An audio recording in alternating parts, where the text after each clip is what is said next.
اللہم صلی علی محمد و آل محمد وعجل فرجہم اجمعین ان اللہ و ملائکتہ یصلون علی النبی یا ایھا الذین آمنوا صلوا علیہ وسلموا تسلیما اللہم صلی علی محمد و آل محمد وعجل فرجہم اجمعین الذین یتبعون الرسول النبی الأمی الذی یجدونہ مکتوبا عندہم فی التوراۃ والانجیل۔ پیروی کرو میرے رسول کی، میرے نبی امی کی، کہ جس کا ذکر توراۃ اور انجیل میں ہے۔ میرا رسول صلی اللہ علیہ وآلہ وسلم ہے اور آپ کے کئی نام ہیں اور آپ کا ذکر توراۃ اور انجیل میں بھی ہے۔ جس طرح سے کہ میرے رسول کے ناموں میں سے سب سے خوبصورت نام، سارے ہی نام بہت خوبصورت ہیں، لیکن آپ کا نام محمد صلی اللہ علیہ وآلہ وسلم، یعنی کہ وہ کہ جس کی سب سے زیادہ تعریف کی جائے۔ آپ کا ذکر قرآن مجید میں اس نام سے مشہور ہے۔ اور حضرت جبیر بن مطعم حدیث سے روایت ہے کہ آپ نے فرمایا کہ میں محمد صلی اللہ علیہ وآلہ وسلم ہوں، میں احمد ہوں، میں ماہی ہوں، میں حاشر ہوں۔ اور قرآن میں رسول اکرم کو نبی، امی، شاہد، مبشر، داعٍ الی اللہ بإذنہ، سراجا منیرا کہا گیا ہے۔ اور اس کے ساتھ آپ کا ذکر انجیل میں آپ کو احمد کہا گیا ہے، توراۃ میں آپ کو آحد کہا گیا ہے۔ اہل جنت آپ کو عبد الکریم کے نام سے جانتے ہیں اور دوزخ والے آپ کو عبد الجبار کے نام سے جانتے ہیں، اور عرش والے آپ کو عبد الحمید کے نام سے جانتے ہیں، اور ملائکہ جتنے بھی ہیں وہ آپ کو عبد المجید کے نام سے جانتے ہیں۔ اور انبیاء کے ہاں آپ کا جو نام ہے تمام 1,23,999 انبیاء، وہ آپ کو عبد الرحیم کے نام سے جانتے ہیں، اور پہاڑوں میں آپ کو عبد الخالق کے نام سے پکارا جاتا ہے، جنگلوں میں آپ کو عبد القادر کے نام سے پکارا جاتا ہے، دریا والے آپ کو عبد المہیمن کہتے ہیں، اور سمندر کی مچھلیاں آپ کو عبد القدوس کہتی ہیں، اور جو بلوں میں حشرات رہتے ہیں وہ آپ کو عبد الغیاث کہتے ہیں، اور وحشی جانور آپ کو عبد الرزاق کہتے ہیں، اور درندے آپ کو عبد الغفار کہتے ہیں۔ یعنی آپ یہ دیکھیں کہ ہر چیز جو خداوند کریم نے خلق کی ہے وہ آپ کو مخصوص ناموں کے ساتھ پکارتی ہے اور یاد رکھتی ہے۔ اور توراۃ میں آپ کا نام موز اور اس کا معنی طیب ہے۔ انجیل میں آپ کو تاب کہا گیا ہے، زبور میں آپ کو فاروق کہا گیا ہے، اور قرآن مجید میں آپ کا ذکر میں نے جیسے پہلے بھی کہا ہے کہ آپ کو محمد صلی اللہ علیہ وآلہ وسلم، یاسین، طٰہٰ، مزمل، مدثر، خاتم الانبیاء، رسول کے نام سے پکارا گیا ہے، سراج منیر کے نام سے پکارا گیا ہے۔ اور میرے رسول صلی اللہ علیہ وآلہ وسلم خود بھی آپ کہتے ہیں کہ میں احمد ہوں، میں محمد ہوں، میں حامد ہوں، میں محمود ہوں، میں قاسم ہوں، میں عاقب ہوں، میں فاتح ہوں، میں خاتم ہوں، میں داعٍ ہوں، میں رشید ہوں، میں منیر ہوں، میں بشیر ہوں، میں رسول ہوں، میں نبی ہوں، میں طٰہٰ ہوں، میں یاسین ہوں، میں شفیع ہوں، میں خلیل ہوں، میں کلیم ہوں، میں حبیب ہوں، میں مصطفیٰ ہوں، میں مرتضیٰ ہوں، میں مجتبیٰ ہوں، میں مختار ہوں، میں ناصر ہوں، میں منصور ہوں، میں قاسم ہوں، میں شہید ہوں، میں عادل ہوں، میں حکیم ہوں، میں نور ہوں، میں برہان ہوں، میں مومن ہوں، اور میں امین ہوں، میں صادق ہوں، میں مکی ہوں، میں مدنی ہوں، میں ہاشمی ہوں، میں تہامی ہوں، میں حجازی ہوں، میں امی ہوں، میں جواد ہوں، میں عالم ہوں، میں طیب ہوں، میں طاہر ہوں، میں مطہر ہوں، میں خطیب ہوں، میں سید ہوں، میں امام ہوں، اور میں قریب ہوں،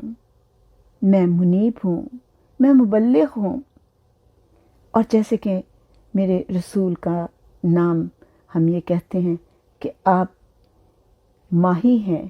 ماہی کا مطلب ہے کہ جس کے باعث اللہ کفر کو مٹاتا ہے۔ آپ حاشر ہیں کہ جس کے قدموں پر لوگوں کا حشر ہوگا۔ آپ عاقب ہیں کہ جس کے بعد کوئی نبی نہ ہو، اور قرآن میں رسول اکرم کی جتنی فضائل بیان کیے گئے ہیں کہ ہر طریقے سے، اور پھر میرے رسول کے حسن کا ذکر ہے۔ کسی نے سوال کیا جناب رسول خدا صلی اللہ علیہ وآلہ وسلم سے، یا رسول اللہ، آپ اتنے حسین ہیں، آپ اتنے خوبصورت ہیں، لیکن ہم نے یہ سورہ یوسف میں بھی پڑھا ہے کہ جناب یوسف کو دیکھ کے عورتوں نے، جو مصر کی عورتیں تھیں، انہوں نے اپنی انگلیاں کاٹ لی تھیں۔ یا رسول اللہ، یہاں ایسا واقعہ نہیں ہے، کسی نے آپ کو دیکھ کر اپنی انگلیاں نہیں کاٹیں، جبکہ آپ تو رسول اللہ صلی اللہ علیہ وآلہ وسلم تو بہت حسین ہیں۔ تو آپ نے فرمایا کہ میرا بھائی کا میٹھا حسن ہے اور میرا حسن نمکین ہے، اور خداوند کریم نہیں چاہتا کہ میرا اصل حسن کسی کے سامنے آئے، اس لیے خداوند کریم نے میرے حسن پر 70,000 پردے ڈال دیے ہیں بشریت کے، یعنی کہ 70,000 پردے ہیں جن کے پیچھے میرے رسول کا حسن چھپا ہوا ہے۔ اور جب کوئی کسی سے پوچھتا تھا کہ رسول کا حسن کیسا ہے، تو کہتے ہوئے لوگ کہتے تھے کبھی ہم نے مکمل طریقے سے رسول کے چہرے پہ ایسے نظر ہی نہیں ڈالی۔ اور جو آپ کے شاعر ہیں حسان بن ثابت، وہ کہتے ہیں کہ وہ اتنے حسین تھے، انہوں نے آپ کی شان میں کتنے شعر کہے ہیں، لیکن وہ کہتے ہیں کہ اتنے حسین رسول خدا صلی اللہ علیہ وآلہ وسلم تھے کہ میری نظر کبھی آپ کے چہرے پہ نہیں پڑی۔ تو میں کیا کرتا تھا، یعنی حسان کہتے ہیں کہ میں کیا کرتا تھا کہ میں اپنی انگلیاں اپنی آنکھوں پہ رکھ لیتا تھا، اور تھوڑا سا آنکھوں کو کھول کے اور ان انگلیوں کی اوٹ سے میں یہ دیکھتا تھا کہ رسول کا حسن کیسا ہے، اور جیسے جیسے مجھے ان کا جمال نظر آتا جاتا تھا، میں شعر میں ان کو لکھتا چلا جاتا تھا۔ تو آپ کہتے ہیں کہ میں دیکھ نہیں سکتا تھا، اور کوئی بھی آپ کے چہرے پہ نظر نہیں ڈال سکتا تھا، لیکن پھر بھی مصعب بن عمیر سے بھی جب مدینے گئے ہیں اور ان سے لوگوں نے کہا کہ کچھ تو ذکر کریں آپ کے رسول اکرم کیسے ہیں، تو انہوں نے وہ سر جھکا کر بیٹھ گئے۔ اور یہ مصعب بن عمیر وہ ہیں کہ جو بہت امیر کبیر باپ کے بیٹے تھے، اور جو کہ گھوڑے پہ چلتے تھے تو ان کے آگے پیچھے ان کے غلام ہوتے تھے، ان کے نوکر ہوتے تھے، اور بیش قیمت لباس پہنتے تھے، لیکن جب یہ اسلام میں داخل ہوئے تو انہوں نے اپنا بالکل تمام حلیہ بدل لیا تھا، اور ایک عام انسان کی طرح لوگوں کے درمیان میں بیٹھتے تھے۔ تو انہوں نے بھی اپنا چہرہ جھکا لیا، اپنے سر کو جھکا کر بیٹھ گئے، اور ایسے جیسے کچھ سوچنے لگے، اور پھر سوچتے سوچتے انہوں نے کہا کہ بس میں کیا بتاؤں میرے رسول کیسے ہیں۔ آپ نے فرمایا ان کے بال نیم گھنگریالے ہیں، جیسا میں نے کبھی ان کے چہرے پہ تو مکمل نظر نہیں ڈالی، لیکن جیسے کبھی کبھی دیکھا وہ میں تمہیں بتاتا ہوں۔ آپ کا ماتھا کشادہ ہے، اور آپ کا چہرہ 14ویں رات کے چاند کی طرح چمکتا ہے، اور پھر آپ کے لب بہت خوبصورت ہیں۔ آپ کا رنگت ایسی ہے کہ نہ بالکل سفید ہے چونے کی طرح، بلکہ ایسا ہے کہ سفید رنگ میں سرخی شامل ہے۔ آپ کے گال پہ سرخی ہوتی ہے، آپ کی ناک ستواں ہے، اور اس طرح سے وہ ایک ایک عضو کی کہ آپ کی گردن سراہی دار اور ایسی ہے جیسے چاندی کی طرح سے شکل کی ہوئی ہوتی ہے۔ آپ کے ایک ایک عضو کی تعریف کرتے چلے جاتے ہیں، آپ کی آنکھوں کی تعریف کرتے ہیں، اور آپ جیسے کہ جانتے ہیں کہ کسی آنکھ کی بھی 7 خوبیاں ہوتی ہیں، ہر آنکھ میں 7 خوبیاں شامل ہیں کسی کی بھی آنکھ کی۔ ایک تو بینائی کی تیز ہونا کہ جیسے اس کی آنکھ دور تک دیکھ لیتی ہے، دوسرے اس کی بھویں کیسی ہیں، اس کی پلکیں کیسی ہیں، اس کی آنکھ کی پتلی کیسی ہے، اور اس کی آنکھ کی سفیدی کا وہ جو ڈھیلا ہوتا ہے وہ کیسا ہے، اس کی آنکھ کی بناوٹ کیسی ہے۔ یہ تمام خوبیوں میں شمار کی جاتی ہیں کہ اس کی آنکھ بادامی ہے، اس کی آنکھ لمبی ہے، اس کی آنکھ کیسی ہے، اور ہر ایک آپ دیکھیں قوم کی آنکھ مختلف ہوتی ہے۔ اگر آپ یہ دیکھیں گے اور آپ اگر آنکھوں کی بناوٹ پہ غور کریں گے تو ہر ایک کی آنکھ میں کچھ نہ کچھ فرق ضرور نظر آتا چلا جاتا ہے، لیکن میرے رسول کی آنکھ وہ ہے جو مکمل آنکھ تمام خوبیوں کو لیے ہوئے تھی، ان تمام خوبیوں کو جو ایک آنکھ میں ہوتی ہیں، آپ دور تک دیکھ بھی لیتے تھے۔ آپ کی آنکھ کی سفیدی بہت خوبصورت تھی، آپ کی آنکھ کی پتلی بالکل سیاہ تھی، اور آپ کے بھویں بالکل گہری تھیں، جیسے کہ خوبصورت انداز میں تراشی ہوئی تھیں۔ اس قدر خوبصورت بھویں آپ کی تھیں، اور آپ کے دونوں بھوؤں کے درمیان جگہ تھی، خالی تھی، بال نہیں تھے، بلکہ وہاں ایک رگ تھی کہ جب آپ کو غصہ آتا تھا تو ایسا لگتا تھا جیسے اس رگ میں خون بھر گیا ہے، اور یہ آپ کے غصے کا اظہار ہوتا تھا۔ آپ کسی پہ غصہ کبھی ہوتے ہی نہیں تھے، بس صرف آپ کے غصہ ہونے کا ایک ہی انداز تھا، یا وہ رگ بھر آتی تھی، اور یا پھر آپ اس شخص سے رخ پھیر لیتے تھے، اس کی طرف دیکھنا، اس کی طرف رخ کرنا پسند نہیں کرتے تھے۔ تو یہ میرے رسول کی آنکھ کی خوبی میں ایک کہ آپ کی آنکھ بادامی لمبی آنکھ تھی، آپ کی پلکیں بہت گہری، یعنی کہ اور جیسے کہ لمبی تھی، خوبصورت ترین آپ کی آنکھ تھی۔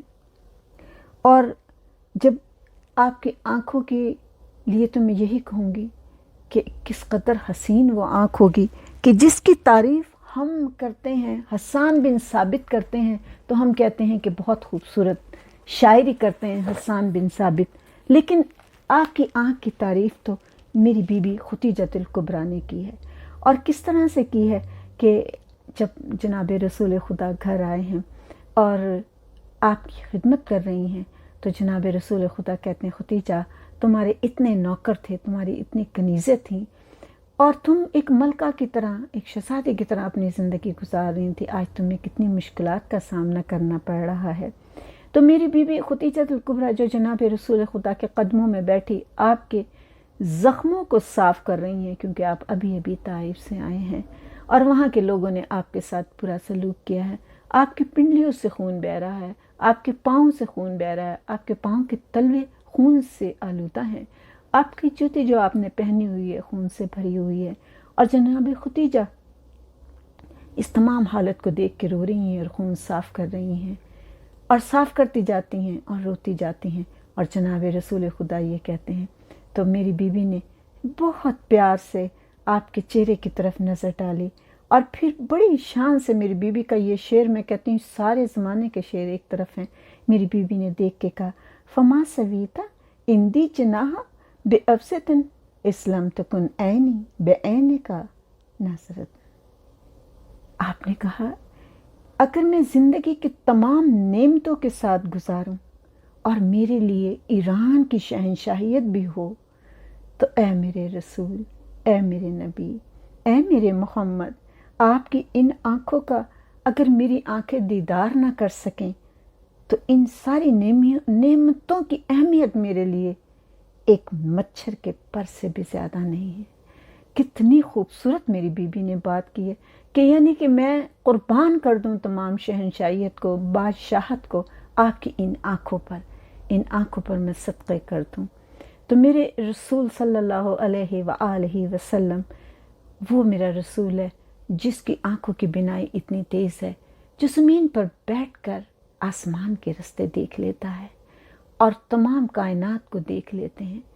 وہ میرے رسول کی آنکھ ہے۔ میرے رسول کا چہرہ اتنا خوبصورت تھا کہ جابر بن سمرہ کہتے ہیں کہ چاندنی رات تھی، اور گرمیوں کی راتیں آپ جانتے ہیں کہ عرب کی کیسی ہوتی ہیں۔ جناب جابر بن سمرہ آپ کے ساتھ بیٹھے ہیں، اور میرے رسول صلی اللہ علیہ وآلہ وسلم وہیں چٹائی پر لیتے ہیں، اور آپ نے ایک چادر اوڑھی ہوئی ہے جس میں سرخ اور کالی دھاریاں ہیں۔ جناب سمرہ کہتے ہیں کہ میں نے کبھی رسول کو آنکھ بھر کر نہیں دیکھا تھا، لیکن آج رسول اللہ صلی اللہ علیہ وآلہ وسلم لیٹے تھے، تو میں نے آپ کے چہرے کو جب دیکھا تو مجھے ایسا لگا کہ اتنا حسین چہرہ اور اتنا خوبصورت چہرہ کہ یہ آسمان کا جو 14ویں کا چاند ہے، یہ تو اس چاند کے مقابلے میں کچھ بھی نہیں، اور آپ کی وہ چادر اوڑھی ہوئی بالکل ایسا لگ رہا تھا کہ جیسے کہ خوبصورت ترین چاند زمین پر آ گیا ہو۔ اور پھر آپ کے حسن کے لیے یہی کہنا کافی ہے کہ یہ خداوند کریم کے حبیب جو ہیں تو ان کا حسن کیسا ہوگا۔ آپ کے لبوں کی، آپ کے دانتوں کی کیا تعریف کروں کہ میرے رسول کا بہت کم ہنستے تھے، اور آپ کی ہنسی کیا ہوتی تھی کہ آپ تبسم فرما دیتے تھے۔ تو جب آپ تبسم کبھی فرماتے تھے اور آپ کے تھوڑے سے دانت بھی نظر آتے تھے، تو آپ کے دانتوں سے ایک ایسی روشنی نکلتی تھی کہ جس سے دیواریں روشن ہو جاتی تھیں۔ اور پھر میرے رسول صلی اللہ علیہ وآلہ وسلم کا پسینہ ایسا خوشبودار تھا کہ آپ کے پسینے کو جناب سلیم اکٹھا کرتے تھے۔ آپ دوپہر کے وقت سو رہے تھے تو آپ کی آنکھ کھلی تو دیکھا سلیم ایک برتن میں آپ کا پسینہ اکٹھا کر رہی ہیں۔ کہا یہ کیا کر رہی ہو؟ تو انہوں نے کہا کہ آپ کے پسینے سے بہت خوشبو آتی ہے۔ اور پھر جناب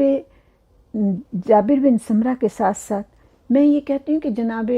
ختیجۃ الکبریٰ نے جب میسرہ کو آپ کے ساتھ بھیجا تھا، اور جب وہ وہاں سے واپس آئے تھے تو ان سے یہ پوچھا تھا کہ میسرہ کچھ رسول کی خوبیاں تو بیان کرو۔ تو جناب میسرہ نے کہا تھا کہ بی بی ان کی ایک خوبی ہے جو بیان کرو، ان کی تو بہت ساری خوبیاں ہیں۔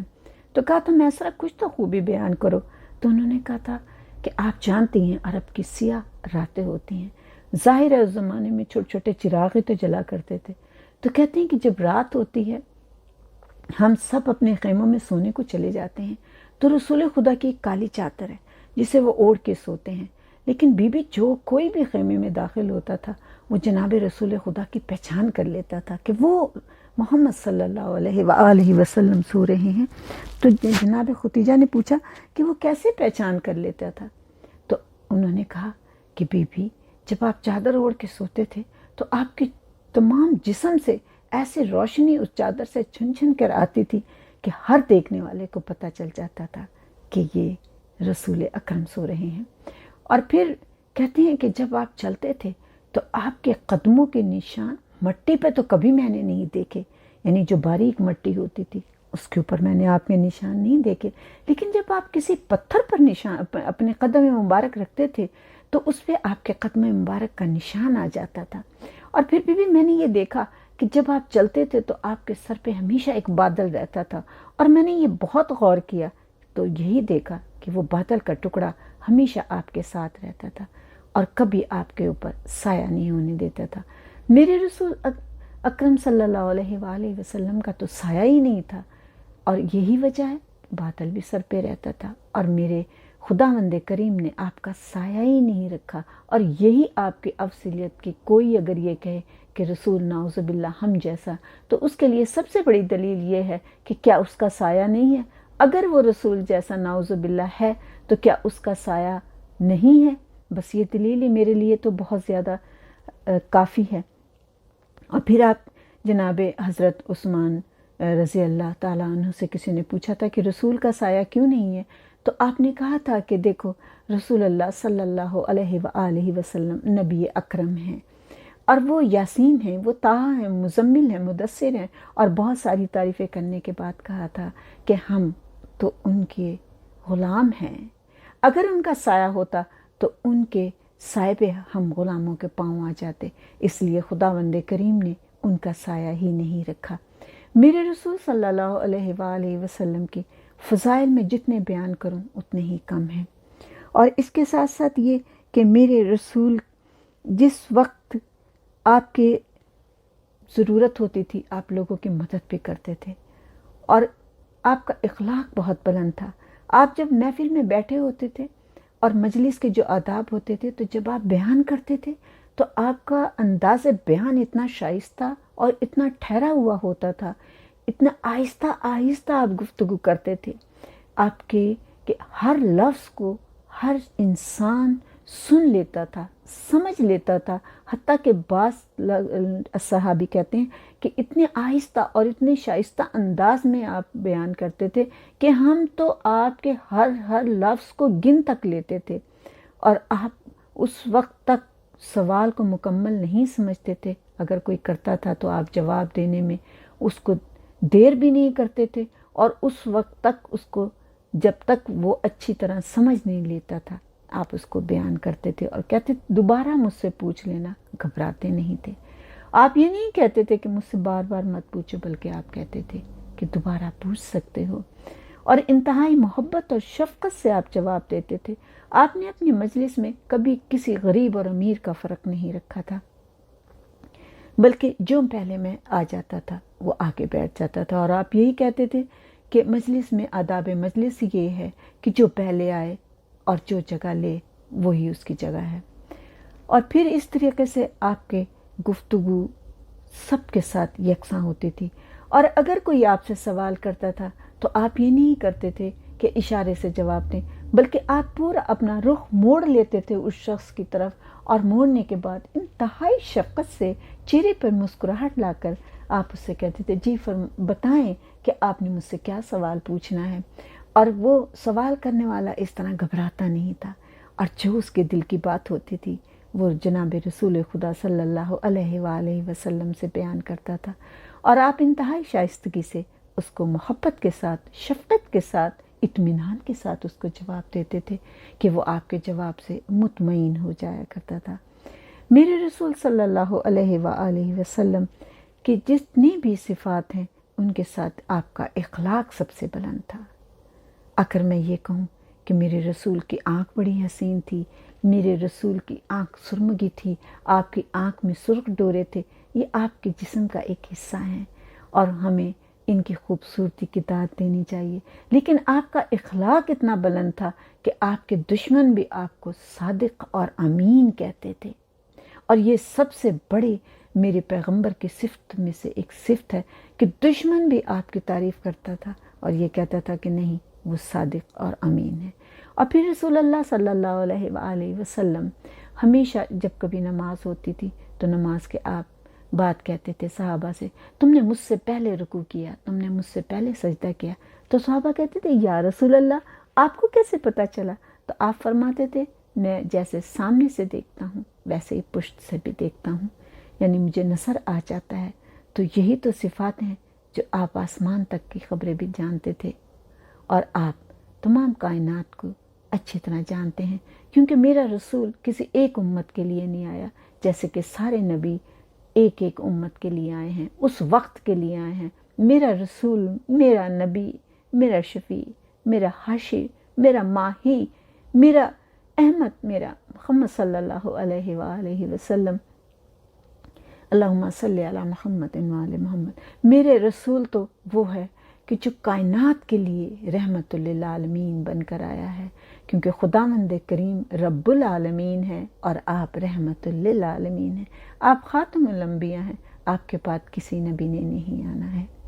میرے رسول کے جسم کی تعریف کروں، شمائل کی تعریف کرتی جاؤں ختم نہیں ہوگا، لیکن میرے رسول کے تو ہاتھ کی کرامت ایسی ہے، میرے رسول نے تو ہاتھ کا اشارہ کیا تو چاند کو 2 ٹکڑے کر دیا تھا۔ میرے رسول کسی کو چھو لیتے تھے تو جابر بن سمرہ یہ کہتے ہیں کہ ایک دن جناب رسول خدا نے دیکھا کچھ بچے کھیل رہے ہیں اور آپ ان کے نزدیک شفقت سے گئے اور آپ نے ان بچوں کو پیار کر رہے تھے، تو پیار کرتے کرتے میں بھی ان بچوں کے پاس بیٹھا تھا تو آپ نے میرے گال کو چھو لیا۔ آج تک میں آپ کے وہ ہاتھ کی ٹھنڈک اور وہ نرمی محسوس کر سکتا ہوں۔ میرے رسول جب وضو فرماتے تھے صحابہ پانی اپنے اپنے برتن لے کے کھڑے ہو جاتے تھے، جو وضو کا پانی گرتا تھا اسے اپنے برتنوں میں اکٹھا کر کے لے جاتے تھے اور کہتے تھے یہ بیماروں کے لیے شفا ہے، ہم اپنے بیماروں کو پلائیں گے اور وہ صحت مند ہو جائیں گے، اور اس طرح بیماریوں کا علاج بھی کرتے، تبرکن لے کے جاتے تھے۔ جب کبھی میرے رسول نے حج کے موقع پر آپ نے اپنے بال کٹوائے تو تمام صحابہ نے آپ کے منہ مبارک یعنی آپ کے بالوں کو ایک ایک بال کو جمع کیا، ہر ایک کے پاس، کسی کے پاس 2، کسی کے پاس 3، کسی کے پاس 4 بال آئے، سب نے تبرکن ان بالوں کو رکھا۔ لیکن اس کے ساتھ ساتھ میں یہ کہوں کہ میرے رسول کی صفات جو ہیں، آپ کی صفات آپ کے لعاب دہن میں بھی ہیں، اور یہ انشاءاللہ میں اپنی پوری ایک ویڈیو آپ کے لعاب دہن پہ بناؤں گی۔ اور آج میں یہ ذکر کروں کہ میرا رسول صلی اللہ علیہ وآلہ وسلم کے جنگ خندق کا واقعہ ہے یہ کہ جناب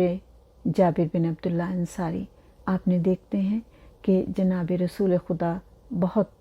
کمزوری محسوس کر رہے ہیں۔ آپ نے دیکھا، آپ گھر آئے اور آ کر جناب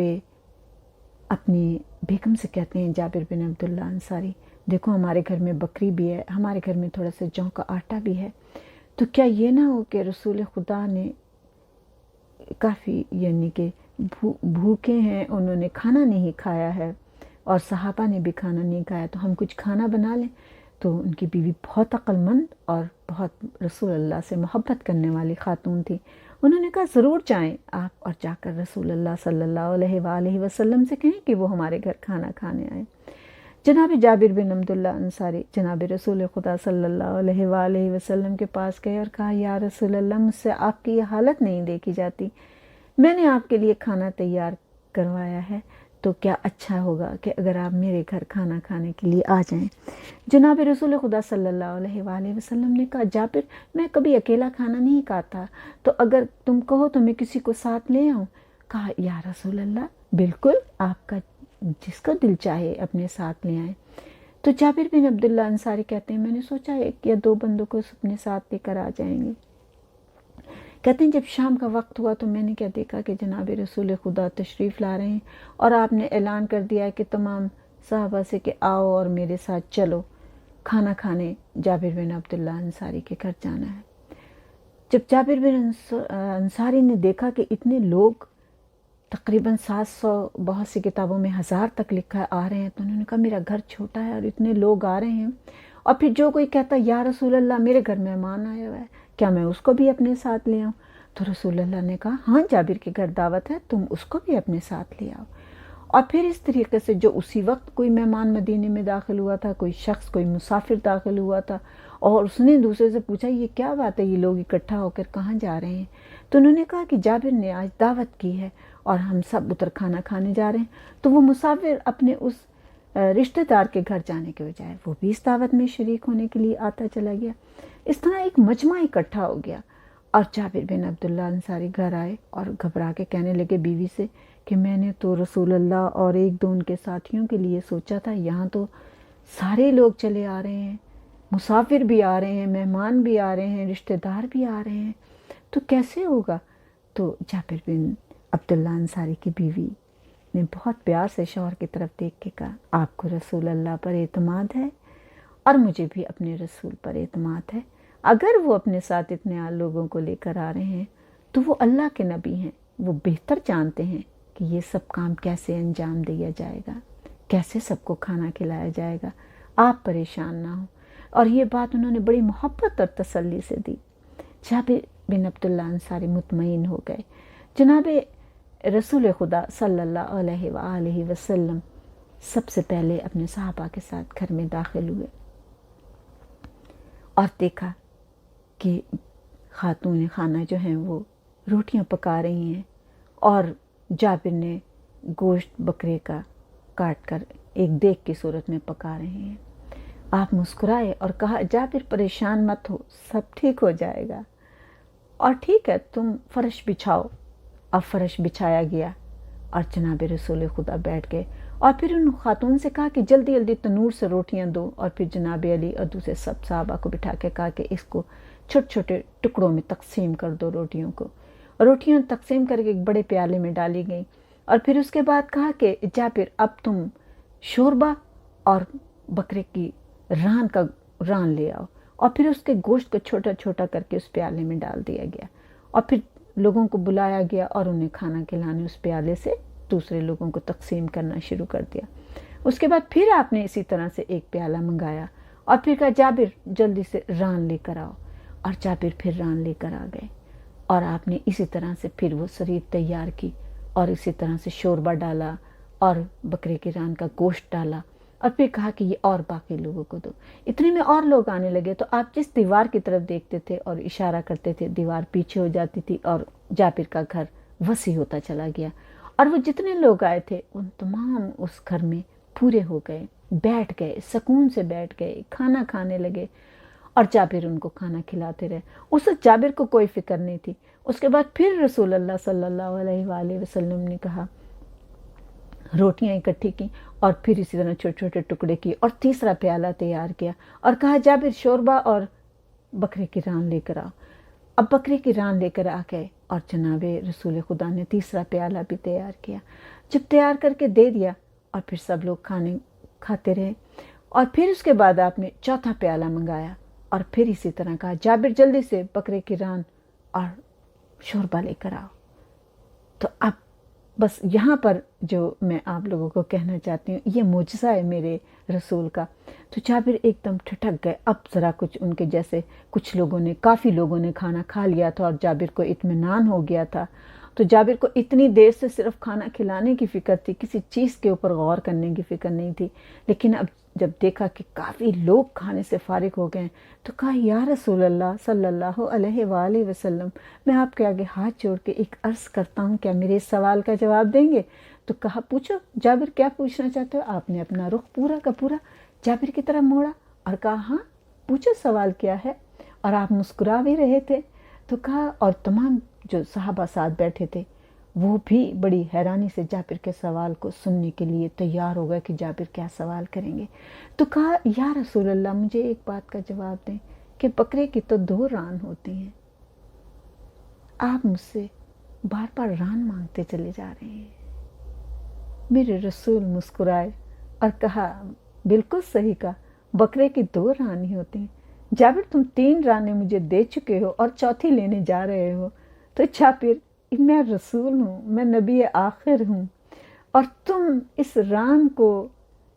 تیسری مجھے دے کے چوتھی کی دفعہ تم نے سوال کیسے کیا؟ تو اس نے یہی جواب دیا، یا رسول اللہ، پہلے میری فکر بہت تھی، میرا دماغ ان لوگوں کو کھانا کھلانے میں لگا ہوا تھا، لیکن اب مجھے ایک دم خیال آیا، جی یا رسول اللہ، میں نے تیسری ران آپ کو دی اور چوتھی کی آپ نے مجھ سے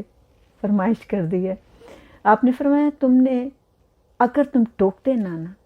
تو جب تک چاہتے اس میں سے ران نکلتی رہتی اور تم لوگوں کو کھلاتے رہتے، لیکن چلو جابر، اب سب لوگ تقریباً کھانا کھا چکے ہیں، اور پھر سب کھانا کھا چکے تو پھر جناب رسول خدا اپنے خاص صحابہ کے ساتھ بیٹھے، مولا علی بھی ساتھ ہی بیٹھے تھے، سب نے مل کر کھانا کھایا، جابر بن عبداللہ انصاری نے بھی کھانا کھایا، اور جابر کہتے ہیں کہ کافی عرصے تک ہم اسی طرح سے کھانا کھاتے رہے اور وہ روٹیاں ہماری چلتی رہیں۔ تو میرے رسول صلی اللہ علیہ وآلہ وسلم کی نظر کرم میں جس پہ آپ کی نظر پڑ جائے اس میں برکت پیدا ہو جاتی ہے، آپ کے ہاتھ کی برکت ہے، جس چیز کو چھو جائے اس میں برکت پیدا ہو جاتی ہے، چیز کو آپ کا ہاتھ لگ جائے اس میں برکت پیدا ہو جاتی ہے۔ اور پھر یہ کہتے ہیں کہ میرے رسول صلی اللہ علیہ وآلہ وسلم کے تو ہاتھ کی ہی یہ برکت تھی کہ جو آپ یہ دیکھیں کہ کس طریقے سے جابر بن عبداللہ انصاری کے کھانے میں اتنی برکت ہو گئی کہ سب لوگوں نے کھانا کھا لیا، اور پھر اس کے ساتھ ساتھ آپ نے بھی کھانا کھایا اور سب آپ کو دعائیں دیتے ہوئے چلے گئے، کیونکہ یہ آپ کے ہاتھ کی برکت تھی، آپ کی نظر کی برکت تھی۔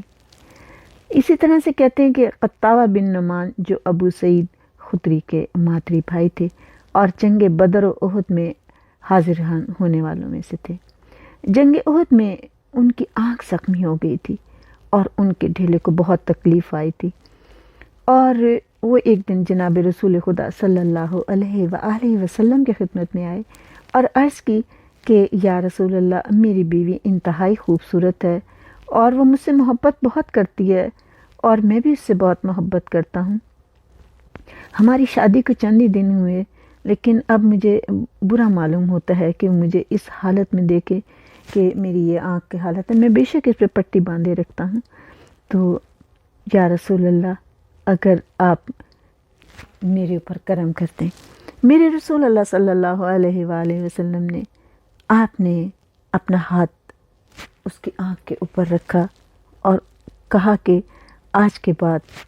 تیری آنکھ میں کوئی تکلیف نہ رہے گی، اور خداوند کریم سے کہا اے خداوند کریم، اسے لباس حسن و جمال پہنا دے، اس کی آنکھ کی تکلیف کو دور کر دے، اور وہ آنکھ اس میں پھر کبھی تکلیف نہ ہوئی اور پہلے سے بھی اچھی ہو گئی۔ اس کی دوسری آنکھ میں تو کبھی کبھی تکلیف ہو جاتی تھی، لیکن اس آنکھ میں کبھی تکلیف نہیں ہوتی تھی۔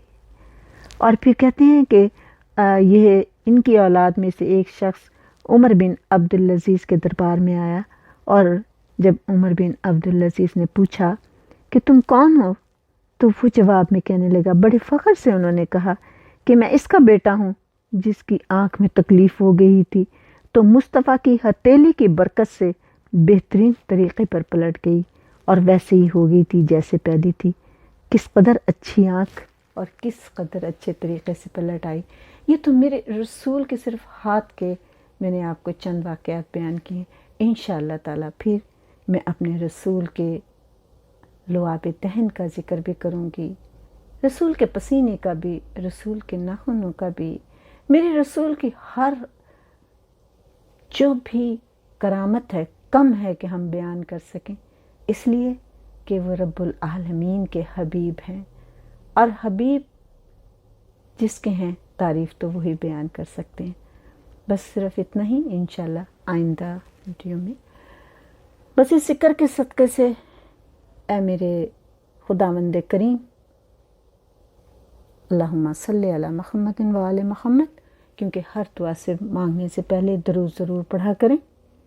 جیسے میں کہتی ہوں کہ جب آپ وضو کر لیا کریں تو ایک دفعہ آیت الکرسی ضرور پڑھ لیا کریں. اسی طریقے سے جب دعا مانگا کریں تو پہلے درود ضرور پڑھ لیا کریں. اس سے دعا جلد قبول ہوتی ہے، اور خداوند کریم بہت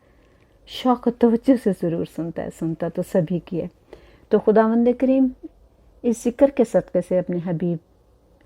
محمد صلی اللہ علیہ وآلہ وسلم کے صدقے سے اے میرے مولا ہمارے گناہ کبیرہ و صغیرہ کو معاف کر دینا. اے میرے رحیم جو پریشان حال ہیں ان کی پریشانیوں کو دور کر دے. اے میرے مولا جو بھی اولاد ہیں ان کو اولاد عطا کر. اے میرے رحیم میرے محمد صلی اللہ علیہ وآلہ وسلم کے صدقے میں میرے مولا جو بیمار ہیں ان کی بیماری کو دور کر دے، انہیں صحت و تندرستی عطا کر دے. اے میرے مولا جو پریشان ہیں، محتاج ہیں، مقروض ہیں، ان کے قرض سے عطا کر دے. جو بیمار ہیں ان کو صحت عطا کر دے. اے میرے مولا ہمیں ایمان کی دولت عطا کر، ہمیں سچا اور اچھا مسلمان اور مومن بنا دے. اے میرے مولا ہمیں توفیق عطا کر کہ ہم ذکر محمد و آل محمد کرتے رہیں، ہمارے اس ذکر کو قبول کر لینا. اے میرے مولا جس کی جو دلی حاجت ہو اس کو پورا کر دینا. اللہم صلی علی محمد و آل محمد. امام زمانہ کا جلد ظہور ہو جائے. اے میرے مولا جو مومن اور مومنات اس دنیا سے چلے گئے ہیں اے میرے رحیم ان کے گناہ کبیرہ و صغیرہ کو معاف کر دینا، ان کی قبر کو نور محمدی سے منور کر دینا. اللہم صلی علی محمد و آل محمد.